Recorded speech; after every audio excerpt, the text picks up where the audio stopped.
Hello YouTube land, it is me, Justin King, with another video. This time, I'm going to bring back something I haven't talked about in a while, and it's goth representation in the media. I usually was trying to stick to doing this with just anime, because that's something I'm really into. I'm a big ironic weeb, not a literal weeb. And I mention this since y'all don't know me like that. Because I saw a literal weeb in my grocery store, and the first thing I thought of was, wow, that's really weird. Where did you come from outside of the internet in my suburb? And two, I was like, oh God, it's so just in your face. I don't know how to handle this. Because the dude was wearing a black jacket with some huge conjuring on the back of it, on the sides, mismatched striped socks, because for those of you who are under 30s, the striped socks thing was a theme for those otaku slash weebs that would go to conventions back in the early 2000s. And also, just like that vibe.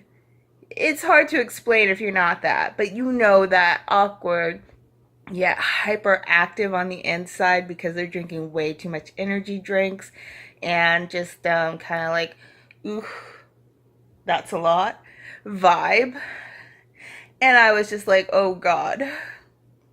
Obviously, if you're not a weeb, ironic weeb, or an otaku, or even slightly into anime, you wouldn't know. You would just think the person is just one of the average alternative weird people out there. So I just wanted to say that I'm an ironic weeb. I'm not a real weeb because I've gone out of that phase in high school. But I wanted to do it because not a lot of goth people on YouTube talk about that. But unfortunately, ever since I was having my neurological issues going on and all that jazz, I haven't been able to get into anime. The reason I haven't been able to get into it is because it's very visual art and it's very fast paced at times when it's moving from scene to scene. And it's also, the subtitles move very quickly.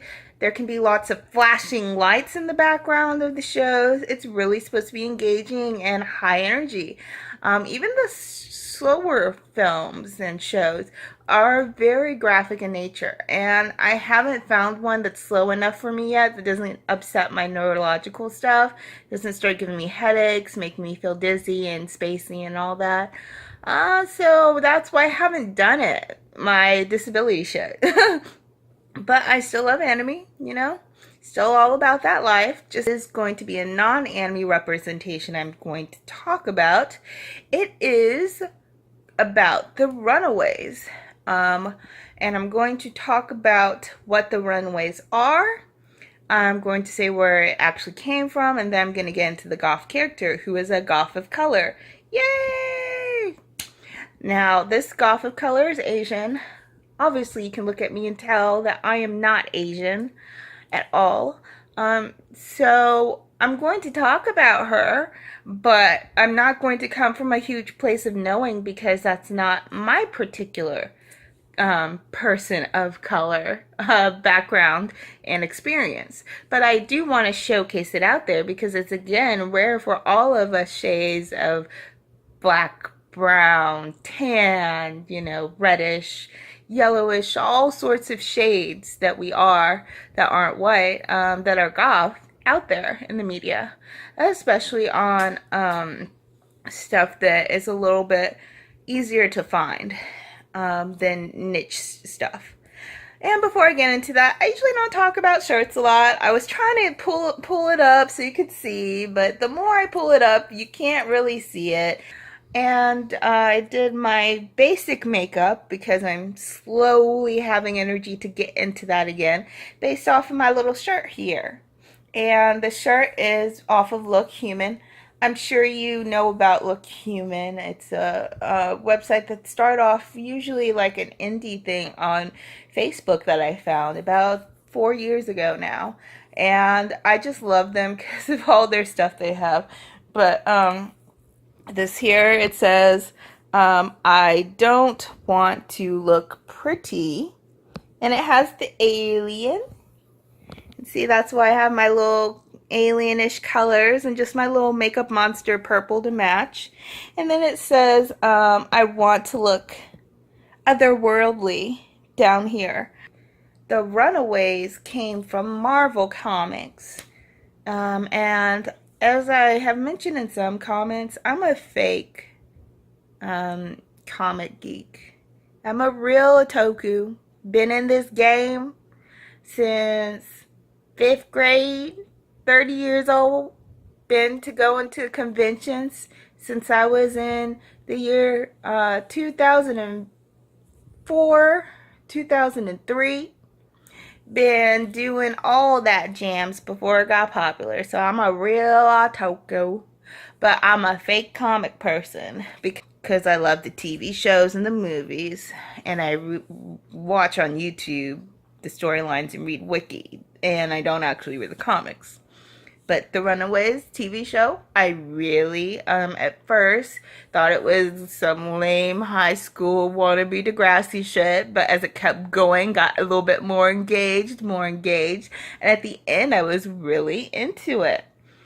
And so, um, it started in November 21st of last year and it ended in January of this year. It was a 13 episode series, and again, it comes from the comic book, The Runaways. And basically, the way that the TV show happens is that the kids are all in this amazingly rich, very privileged experience. Parents that are all geniuses in some sort of area. One is great at making machines, technology advances, etc., and is on covers for that and all of that. Kind of sort of like Tony Stark in a sense. The other is a mom that's really into the tech side of computers, not on building, but actually making technology advances with the internet and passwords, communication, more on the logistics instead of futuristic and innovative creation with machines and mechanics like the other people. We have someone who used to be a part of the mafia crime. I say that because it was racist as fuck to have a black guy be on this whole thug me and him thing, because there's a difference between mafia crime and thuggery, you know? And I thought it was really racist as fuck that they translated the comic to that, because they could have done it differently. There are syndicates and mobs all over the world. And to have it just be the same old bullshit, I was like, come on, Marvel. I know you're more woke than that, but whatever. And he turns himself from that to really into building houses and infrastructure in the city.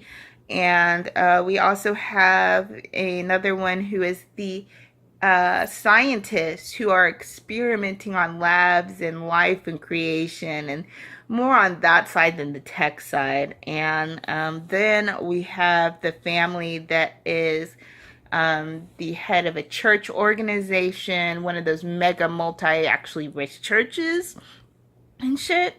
And all of these families, the kids would usually come together and hang out while the parents would do fundraising fundraising for the city and talk about how to make it forward and combine their knowledge and be these really awesome people in their community. But then we learned one time when the kids are kind of rattled, they're going up and down with their little relationship, and they're like, you know, we're getting to be teenagers. We don't have to hang out just because our folks hang out, and they know this is the easiest way to babysit us while they do their thing. They decide to go down and check things out and see what they really do. And they see them in robes and they see them sacrificing someone, and they're really shocked. They don't know what's going on. They almost get caught, but they don't.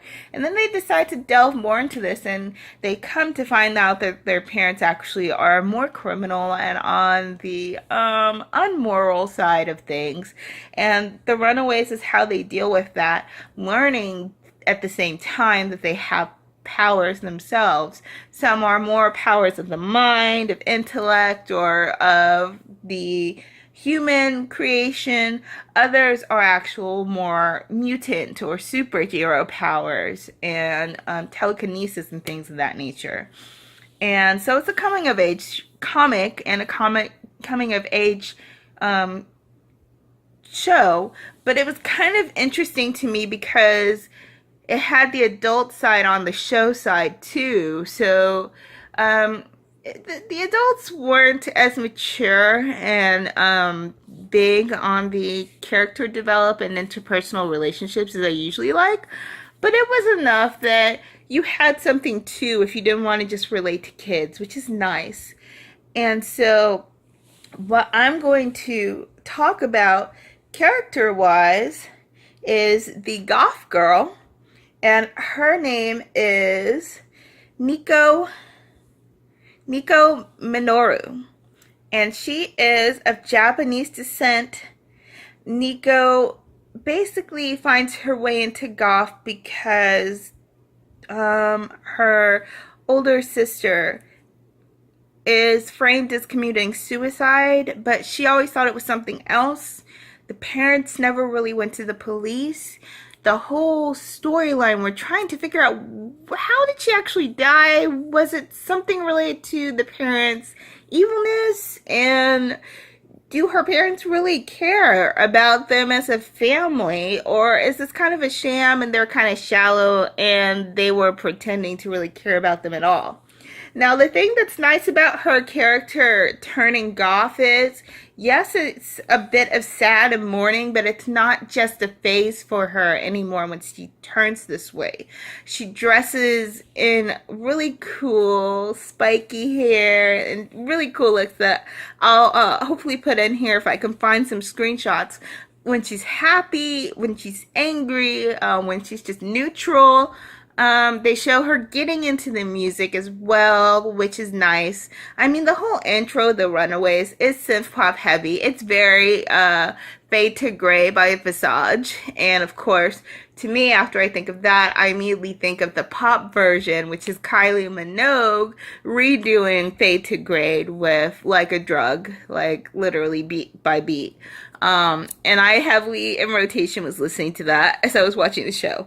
But it's great to have someone with a fully fledged various emotions and fully fledged character be goth instead of a stereotype of just anger or sadness or depression and, oh, as soon as I'm not depressed, or, oh, as soon as I figure this out, I'm going to take it away and I'm going to become more normal again. So that's cool that we know the reasons why she turned goth, but she had a reason for it as well. And her whole group of friends mostly, relates to it and respects it. I mean, they have a brawl a little bit about it with one person, but you'll see why. But over the most part, they accept and understand her gothness, and I think that's also cool as well. And she also is one that has more powers on the side of magic. And that's cool as well because that's an intersection that a lot of goths are into too. So to have that representation of a teen finding herself that's truly into the culture is really, really great. To have an combination of that, bringing in the cultural of finding yourself while being Japanese. I really love that. I would tell you to go check it out. All the episodes of season 1 are out, so there's no time to wait and see more. It's all there. I think it's really great. If I find other goths of color in the media that I find in shows, I'll bring it up as well. But so far, this is the only one I've seen so far in 2018. If you've seen some that are in the regular media or more mainstreamish media, point it out to me and I'll go check it out. I love finding that out there, especially if they're main characters. And this is Justin King, and I will talk to you guys later. Bye, YouTube land.